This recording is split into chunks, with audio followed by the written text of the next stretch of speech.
Archaeologists open a 1,400-year-old ancient Chinese tomb, and what they found is shocking.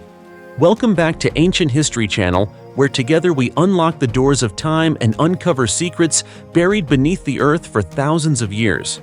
In today's video, let's journey back to the city of Xi'an, once a brilliant imperial capital of many ancient Chinese dynasties, and also the site of one of the most mysterious and touching archaeological discoveries in modern history.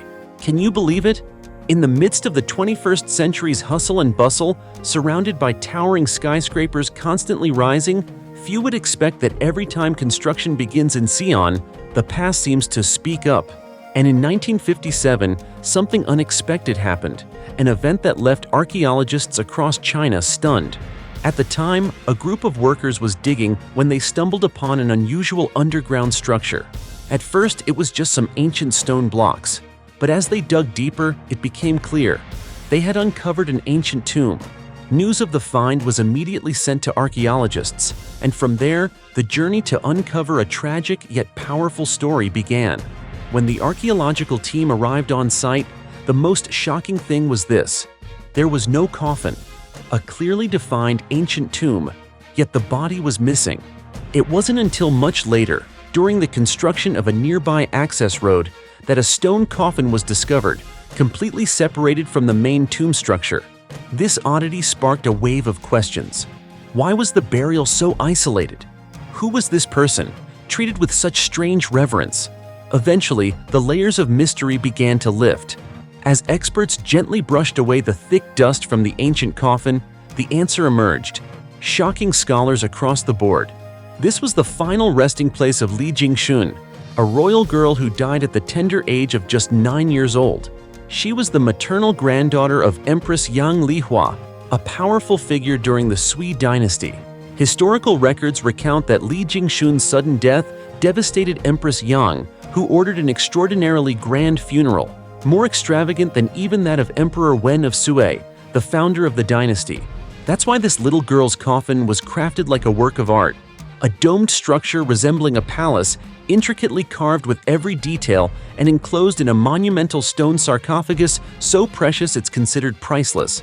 When the lid was finally opened, archaeologists were met with a strip of silk, about 39 inches long and 12 inches wide, gently draped over the girl's bones. Burial objects were scattered around, tiny, delicate, ornate jewelry, almost as if trying to hold on to the fleeting innocence of a princess gone too soon. Among these artifacts, one stood out, a necklace made of gemstones and pearls, believed to be a final gift from the empress to her beloved granddaughter. To this day, the necklace is kept at the National Museum of China, a living testament to the exquisite craftsmanship of the Sui dynasty. But that's not all.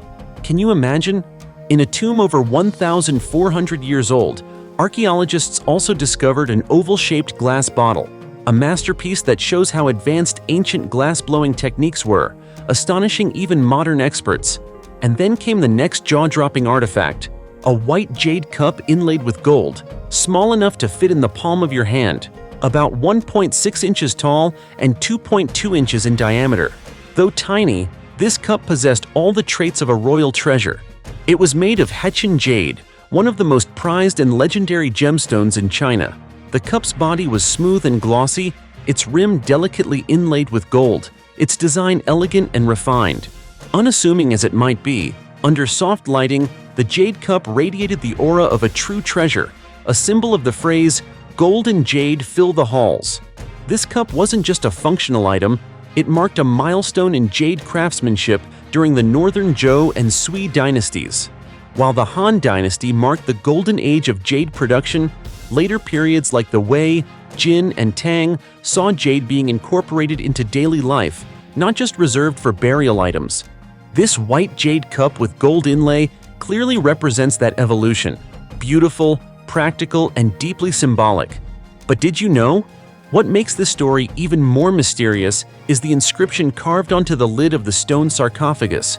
"Whoever opens it shall die." It sounds like something out of a horror movie, doesn't it? Yet this chilling phrase likely helped preserve the tomb, leaving it untouched for over 1,400 years. Some scholars believe it was a brilliant psychological deterrent. Others think it might have been something more, something supernatural. Perhaps Empress Yang, in her boundless love for her granddaughter, inscribed the curse herself as a way to protect the girl, even in death. So what about you? Do you think it was just a clever scare tactic? Or was it a real, haunting warning?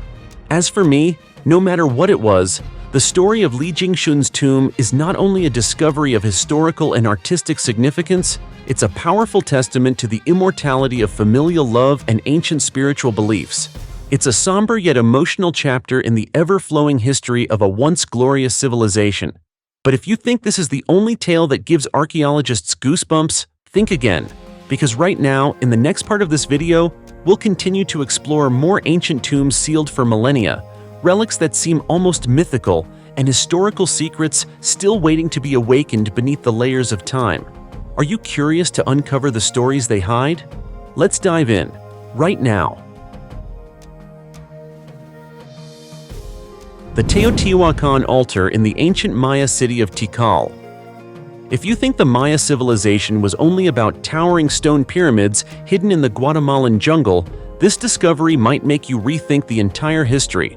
On April 7th, the Guatemalan government officially announced the discovery of an ancient altar decorated with murals in the style of Teotihuacan, the once great civilization that ruled over much of Central America thousands of years ago.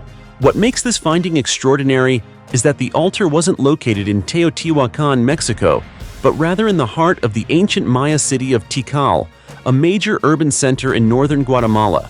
According to Dr. Edwin Ramirez, lead archaeologist of the Southern Tikal Project, this discovery is a key to understanding the complex relationship between the two greatest pre-Columbian civilizations, the Maya and Teotihuacan. He explained that this structure carries social, political, and religious significance, evidence that their relationship went beyond simple trade and involved elite-level interaction and power exchange.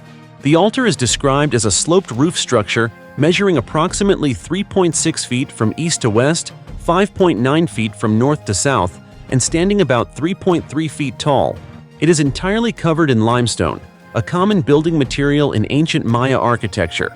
To decipher the altar's intricate mural designs, the archaeological team used modern digital technology, specifically a software called D-Stretch, which enhances faded shapes and colors.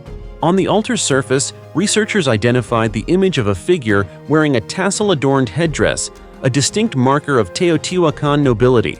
This provides direct evidence supporting the theory that Teotihuacan elites were present in Tikal and had deep political influence within the city. Located about 310 miles from present-day Guatemala City, but perhaps even more shocking was the discovery of the remains of 3 children, each under the age of 4, buried at the 3 corners of the altar. This has led experts to believe that ritual sacrifices, specifically child sacrifices, were once conducted here, indicating the altar's sacred role tied to ancient religious beliefs. The finding not only confirms that Tikal was an international hub in ancient times, where cultures and powers converged, but it also strengthens the timeline, placing the Maya-Teotihuacan connection between AD 300 and 500. More details were officially published in the journal Antiquity on April 8. And if you're a history enthusiast, you'll know that discoveries like this are more than just findings. They are puzzle pieces in the grand story of human civilization. So don't miss out on following updates about this remarkable discovery, because each one brings us closer to completing the extraordinary picture of our shared past. 31,000-year-old skeleton reveals a miraculous prehistoric surgery. In a damp cave layered with ancient soil on the island of Borneo, Indonesia, a skeleton lay undisturbed for 31,000 years, quietly holding a secret that would rewrite what we know about human history. Then, in 2020, when a team of archaeologists from Griffith University, Australia began excavations, they accidentally opened a window into a shocking chapter of the past. This wasn't just the remains of a prehistoric human, but living proof that Stone Age people may have performed a highly skilled amputation, not only successfully, but with a level of precision and medical knowledge that far surpasses anything previously imagined. According to a study published in the journal Nature, the burial site had remained untouched for tens of thousands of years, preserving an incredibly valuable archaeological context. While the individual sex could not be definitively identified, their age at death was estimated to be between 19 and 21 years old. What shook the scientific world was the left leg. It was missing, but not due to injury, predation, or decay. The leg had been intentionally amputated, not crudely, but as part of a complex surgical procedure performed while the individual was likely still a teenager or even younger. If confirmed, this would become the earliest known case of limb amputation in human history. Until now, the oldest known example dated back around 7,000 years, involving a skeleton in France with a surgically removed forearm. The Borneo discovery not only shatters that record by over 20,000 years, but also forces historians and medical scientists to completely reconsider what humans of the Stone Age were capable of. When scientists closely examined the cut bone, they found clear signs of surgical success. There was no evidence of infection, which would almost certainly have led to death without even basic knowledge of hygiene or sterilization. More remarkably, there were signs of new bone growth around the site, proof that the individual survived the amputation for at least 6 to 9 more years. While the rest of the skeleton had matured normally, the amputated leg bone remained at a childlike size, indicating that the surgery had taken place early in life, long before adulthood. This raises a cascade of fascinating questions. How could an ancient community perform such a high-risk operation? How did they stop the bleeding, prevent infection, and care for the patient without medicine, technology, or modern medical knowledge? The answer, researchers believe, lies in early humans' deep connection with nature and practical wisdom. According to their hypothesis, prehistoric surgeons may have used ultra-sharp stone tools, capable of making quick, clean incisions. They likely also relied on local medicinal plants with antiseptic and clotting properties, remedies passed down through generations in forest-based societies. The surgery not only required precise cutting skills, but also an advanced understanding of the circulatory system, blood vessels, muscles, and perhaps even methods for pain relief or sedation, elements that astonish many in the modern medical field. Even more critical was the post-operative care. The wound had likely been cleaned regularly and may have been treated with plant-based antimicrobial substances. This demonstrates not only a rudimentary form of medicine, but also a coordinated community effort to heal and care for the patient, a strong sign of early compassion and social cohesion. This discovery fundamentally reshapes how we view our ancestors. The 1,000-year-old Mysterious Handprint. Deep within the ancient city of Jerusalem, once the epicenter of countless bloody conflicts, centuries-old chapters of history continue to emerge from beneath the earth. This time, a discovery both eerie and fascinating has stunned the archaeological world. A human handprint carved directly into the stone wall of an ancient moat nearly 33 feet wide, believed to date back to the 10th century during the height of the city's fierce defenses against invading forces. But what truly captures everyone's curiosity is this: why a handprint? Who left it there? And did it carry a message? This strange imprint was uncovered during a routine survey for a modern infrastructure project when experts from the Israel Antiquities Authority discovered the moat beneath one of today's busy Jerusalem streets. Hewn by hand from solid rock, the moat spans at least 33 feet wide, with a depth ranging between 6.5 to 23 feet. Unlike the water-filled moats commonly seen around European castles, this one was dry, and that in fact gave it a strategic edge. Imagine being an invader, forced to cross rugged terrain with steep, jagged stone walls, all while under a relentless barrage of arrows and projectiles from defenders above. It would feel like walking straight into a death trap. And that was exactly the purpose of this dry moat: to break the momentum of any army bold enough to try and conquer Jerusalem. According to historical records, this formidable structure successfully slowed down some of the most powerful military forces of the medieval period, especially during the siege of Jerusalem in 1099 by the Crusaders. After a grueling journey, these exhausted troops arrived only to find themselves staring into a massive pit of death. It took 5 weeks of continuous assault, countless tactics, and the sacrifice of many lives before the Crusaders finally breached the moat and entered the city. And then, right on the vertical stone wall of that very moat, archaeologists discovered something astonishing: a human handprint, carved in sharp detail, as if someone had deliberately left a message across time. It wasn't a royal emblem nor a religious symbol.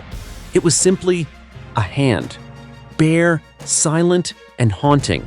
The sight of it raises endless questions. Was it the mark of a warrior who once defended the city with his life? Or a final message from an invader, proof of their brief but fierce presence in the Holy Land? Could it even have been a bored soldier's prank, never meant to last but now puzzling experts for centuries? Interestingly, archaeologists still don't have a definitive answer. The handprint could have belonged to a Muslim or Jewish soldier, those who valiantly protected Jerusalem across the ages, but it might just as well have been made by a European soldier, part of the brutal Crusades who journeyed from distant lands to lay claim to the city. Or perhaps it was simply a random act, devoid of deeper meaning. The question remains unanswered, and perhaps that very ambiguity is what makes this discovery so captivating.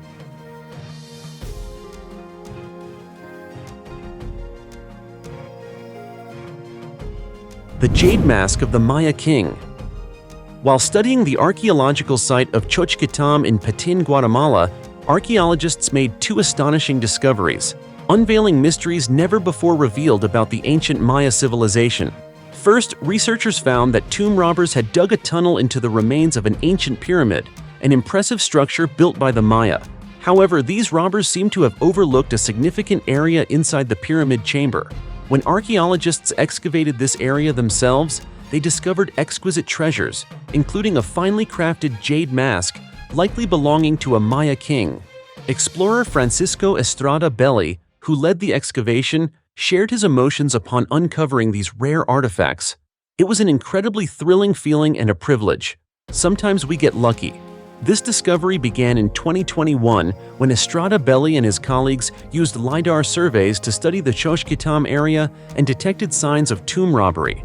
Interestingly, the robbers had ignored the central chamber inside the pyramid, where archaeologists later found many valuable artifacts, including the jade mask, human skulls, teeth and bone fragments, along with a coffin-like box and other ritual items such as pots and oyster shells. Another significant find was the long carved bones, a distinctive feature in Maya tombs. Archaeologists referred to these as tesserae, jade pieces used to create mosaic masks for royal burials. These masks often depicted gods or ancestors, which drew particular attention from researchers. One of the carved bones showed an image of the buried ruler raising the head of a Maya god, similar to the jade mask. This led to a major question. Who was the royal buried at Xochitlam? By decoding the carvings and hieroglyphs on the bone fragment, experts identified the king's name as Itzam Kokaj Bahlam. He was linked to the Maya storm god Yaxwayab Chak G1, and archaeologists believe he ruled around 350 AD during the classic Maya period, a golden age of the civilization that remains not fully understood.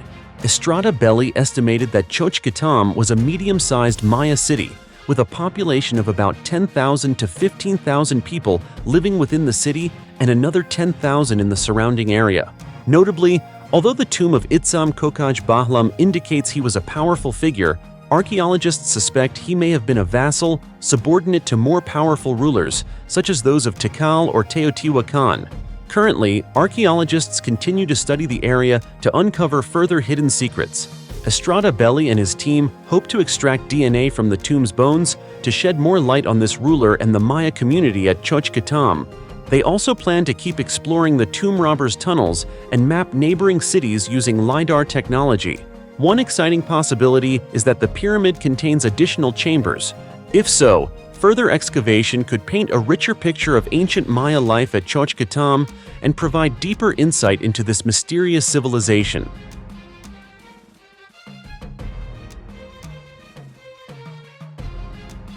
The 700-year-old tomb of a powerful Ming Dynasty eunuch. In March of this year, Chinese archaeologists announced important details about an ancient tomb excavation that took place from July to December 2023. The excavation was of a Ming Dynasty tomb dating from 1368 to 1644, located in Xinzhou, Shanxi Province, in central China. The tomb features carved flower patterns on its outer doors and contained many valuable artifacts. According to the archaeologists, the epitaph inside the tomb helped identify it as belonging to Wang Luo, a eunuch who governed the city of Xinzhou and is believed to have died in his early 50s. The epitaph also included practical advice for life, such as, Those who borrow money to become wealthy should not be arrogant.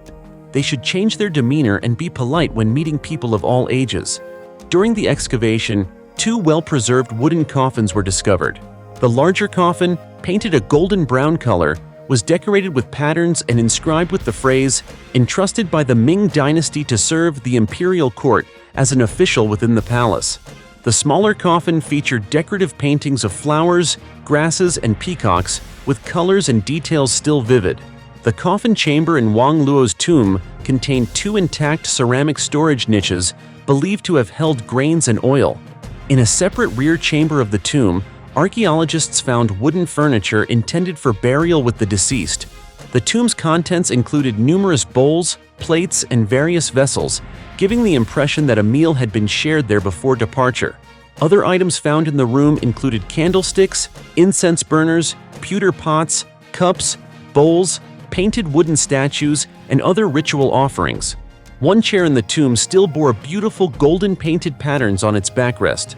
Archaeologists noted that the tomb is well constructed, with many wooden funerary items and sacrificial objects that have been well preserved. These objects are very rare in Xinzhou and even in Shanxi province, and they likely provide valuable information for studying tomb architecture, social life, and burial customs during the Ming Dynasty in this region. Historically, eunuchs played an important role in China. They first appeared under the rule of the Han Emperor between 146 and 167 AD during the Han Dynasty, which spanned two periods: the Western Han, 202 BC 9 AD, and the Eastern Han, 25 to 220 AD. Eunuchs often held positions in government and sometimes wielded significant influence over the fate of dynasties. At one point, there were approximately 70,000 eunuchs living within the Forbidden City during the transition from the Ming to the Qing dynasty. However, the eunuch system was finally abolished in 1924 when Puyi, the last emperor of China, left the Forbidden City. The last eunuch, Sun Yating, died in 1996. The excavation of the Xinzhou tomb was part of a highway construction project in Shanxi last year. This project also gave archaeologists the opportunity to excavate 66 other tombs, ranging from the Longshan culture period, 3000 to 1900 BC, to the Qing dynasty, 1640 to 1911. As you can see, the world of archaeology never fails to surprise us, from thousand-year-old tombs and mysterious ancient artifacts to evidence suggesting the existence of giants. Which discovery impresses you the most? Feel free to leave your thoughts in the comments below, and don't forget to like and subscribe to the channel. For now, goodbye and see you next time.